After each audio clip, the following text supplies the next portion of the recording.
மத்திய மின் உற்பத்தி நிலையங்களிலிருந்து தமிழகத்திற்கு முன்னுரிமை அடிப்படையில் வழங்கப்படும் மின்சாரத்தை நிறுத்தக்கூடாது என்று பாமக தலைவர் டாக்டர் அன்புமணி ராமதாஸ் வலியுறுத்தியுள்ளார்.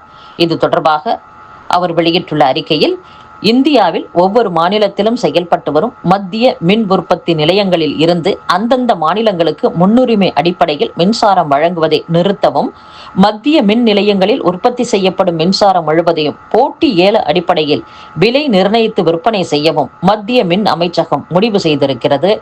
இது மாநிலங்களின் மின் தேவையை சமாளிப்பதில் பெரும் பாதிப்பை ஏற்படுத்துவதுடன் மாநிலங்களின் உரிமையையும் பறிக்கும் விதமாக உள்ளது. இது தமிழகத்திற்கு மட்டுமின்றி அனைத்து மாநிலங்களின் மின் வாரியங்களுக்கும் மின்சாரம் வழங்கல் மற்றும் பொருளாதார அடிப்படையில் பெரும் பாதிப்பை ஏற்படுத்தும். எனவே மத்திய மின் உற்பத்தி நிலையங்கள் தங்களின் முடிவை கைவிட்டு தற்போது நடைமுறையில் உள்ளவாறே தமிழகம் உள்ளிட்ட மாநிலங்களுக்கு முன்னுரிமை அடிப்படையில் மின்சாரம் வழங்க வேண்டும் என்றும் அன்புமணி ராமதாஸ் அந்த அறிக்கையில் குறிப்பிட்டுள்ளார். மதுரை சித்திரை திருவிழாவை முன்னிட்டு கள்ளழகரை வரவேற்பதற்கு பக்தர்கள் தயாராகி வருகின்றனர். மதுரை அழகர் கோவிலில் அமைந்துள்ள கள்ளழகர் கோவில் சித்திரை திருவிழா இன்று காப்பு கட்டுதலுடன் தொடங்கியது. இதைத் தொடர்ந்து வைகையாற்றில் எழுந்தருளும் வைபவம், மண்டூக முனிவருக்கு சாப விமோசனம், ஸ்ரீவில்லிபுத்தூர் ஆண்டாள் சூடி கொடுத்த மாலையை பெறுதல் உள்ளிட்ட நிகழ்வுகளில் பங்கேற்பதற்காக சுந்தரராஜ பெருமாள் கள்ளழகர் கோலத்தில் அழகர் கோவிலில் இருந்து வரும் 29ஆம் தேதி மாலை 6:15 மணி அளவில் தங்கப்பல்லக்கில் மதுரை புறப்பாடாகிறார். அப்பன் திருப்பதி, கள்ளந்திரி, பொய்கைக்கரைப்பட்டி, கடச்சனேந்தல், சூர்யா நகர் வழியாக மதுரைக்கு வரும் கள்ளழகரை பக்தர்கள் எதிர்கொண்டு வரவேற்கும் எதிர் சேவை வரும் 30ஆம் தேதி மதுரை 3 மாவடியில் நடைபெறுகிறது.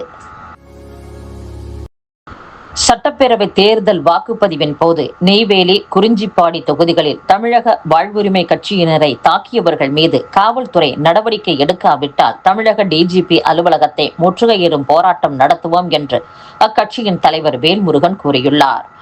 வாக்குப்பதிவின் போது நெய்வேலி, குறிஞ்சிப்பாடி தொகுதிகளில் திமுகவினர் வன்முறையில் ஈடுபட்டு தமிழக வாழ்வுரிமை கட்சியினரை தாக்கியுள்ளனர். இதுகுறித்து தமிழக தலைமை தேர்தல் அதிகாரி, டிஜிபி தேர்தல் நடத்தும் அலுவலர்களிடம் முறையிட்டும் உரிய நடவடிக்கை எடுக்கவில்லை. எங்கள் புகார்கள் மீது வழக்கு பதிவு கூட செய்யவில்லை. மாறாக எங்கள் கட்சியினர் மீது வழக்கு பதிவு செய்திருக்கின்றனர். இந்த வழக்குகளை ரத்து செய்வதோடு உண்மையான புகார்கள் மீது நடவடிக்கை எடுக்க வேண்டும். இல்லையெனில் தமிழக டிஜிபி அலுவலகத்தை முற்றுகையிடும் போராட்டத்தை நடத்துவோம் என்றும் வேல்முருகன் கூறியுள்ளார். சட்டப்பேரவை தேர்தல் வாக்கு எண்ணிக்கை நாளான மே 4ஆம் தேதி தமிழகம் முழுவதும் பாதுகாப்பை பலப்படுத்த வேண்டும் என்று தாவேக தேர்தல் மேலாண்மை பொதுச் செயலாளர் ஆதவ் அர்ஜுனா வலியுறுத்தியுள்ளார். தாவேக தலைவர் விஜய் முதல்வராக வேண்டும் என்ற எண்ணத்தில் ஏராளமானோர் வாக்களித்துள்ளனர். வாக்குப்பதிவுக்கு முந்தைய 4 நாட்களில் கள நிலவரம் தாவேகவுக்கு ஆதரவாக மாறிவிட்டது. எனவே ஒவ்வொரு சுற்று வாக்கு எண்ணிக்கையிலும் கவனமாக இருந்து கண்காணிக்க வேண்டும் என்று கட்சியின் வாக்கு எண்ணிக்கை முகவர்களுக்கு விஜய் அறிவுரை வழங்கியுள்ளார். தமிழகம் முழுவதும் வாக்கு எண்ணிக்கை தினத்தன்று காவல்துறை போதிய பாதுகாப்பை வழங்க வேண்டும். அதேபோல தேர்தல் அதிகாரிகள் ஒவ்வொரு சுற்றுக்கும் போதிய நேரம் ஒதுக்கி வாக்கு எண்ணிக்கையை பொறுமையாக நடத்த வேண்டும். வாக்கு எண்ணும் அறையில் வேட்பாளர்களின் முகவர்கள் நிற்க போதிய இடவசதி செய்து தர வேண்டும். தமிழகத்தில் 50 ஆண்டுகளுக்கு பிறகு மாற்றத்திற்கான முடிவை மக்கள் எடுத்திருக்கிறார்கள். மே 4ஆம் தேதி அது தெரிய வரும் என்றும் ஆதவ் அர்ஜுனா கூறியுள்ளார். பெங்களூரு கண்டோன்மெண்ட் மற்றும் ஒயிட்ஃபீல்டு ரயில் நிலையங்களில் யார்டு மறுசீரமைப்பு பணிகளின் காரணமாக சென்னை மற்றும் பெங்களூரு இடையேயான ரயில் போக்குவரத்து சேவை மே 29ஆம் தேதி முதல் ஜூலை 7ஆம் தேதி வரையில் சில மாற்றங்கள் செய்யப்படுகிறது. இந்த காலகட்டத்தில் சென்னை, பெங்களூரு மற்றும் சென்னை, மைசூரு வழித்தடங்களில் இயக்கப்படும் 10க்கும் மேற்பட்ட ரயில்கள் ரத்து செய்யப்பட்டுள்ளதாகவும் கூறப்பட்டுள்ளது. மீன்பிடி தடைக்காலம் அமலில் உள்ளதாலும் வரத்து குறைந்ததாலும் சென்னை காசிமேட்டில் மீன்களின் விலை 2 மடங்கு ஏறியுள்ளது. இதனால் அசைவ பிரியர்கள் ஏராளமானோர் மீன் வாங்காமல் ஏமாற்றத்துடன் திரும்பிச் சென்றனர். சமூக ஊடகத்தில் பயனர் ஒருவர் கேட்ட கேள்விக்கு பதிலளித்த அமெரிக்க தொழிலதிபர் எலான் மஸ்குக்கு சொந்தமான கிராக் என்ற AI எனப்படும் செயற்கை நுண்ணறிவு தொழில்நுட்ப செயலி ராகுல் காந்தியை விட பிரதமர் மோடிக்கு ஆதரவளிப்பதாக பதிலளித்துள்ளது. மக்கள் தொகை கணக்கெடுப்பில் நாட்டு மக்கள் அனைவரும் பங்கேற்க வேண்டும் என வேண்டுகோள் விடுத்துள்ள பிரதமர் நரேந்திர மோடி, கல்பாக்கத்தில் உள்ள வேக ஈநுலை அதன் செயல்பாட்டு நிலையை எட்டி சாதனை படைத்துள்ளதாக பாராட்டு தெரிவித்துள்ளார்.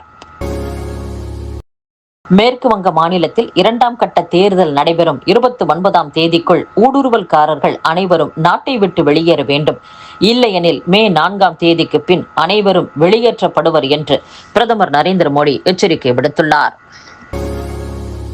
மேற்கு வங்க மாநிலம் தெற்கு 24 பர்கானா மாவட்டத்தில் திரிணாமுல் காங்கிரஸ் கட்சியின் தொண்டர் என்று கூறப்படும் நபரின் வீட்டில் இருந்து 73 நாட்டு வெடிகுண்டுகளை காவல்துறை பறிமுதல் செய்துள்ளது.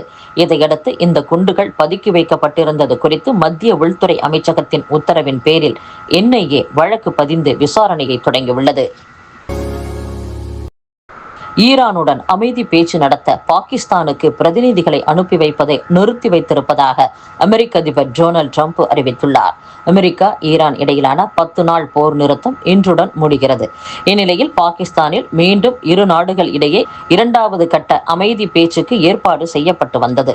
இதற்காக பாகிஸ்தானுக்கு ஈரான் வெளியுறவுத்துறை அமைச்சர் அப்பாஸ் அரக்சி சென்றிருந்தார்.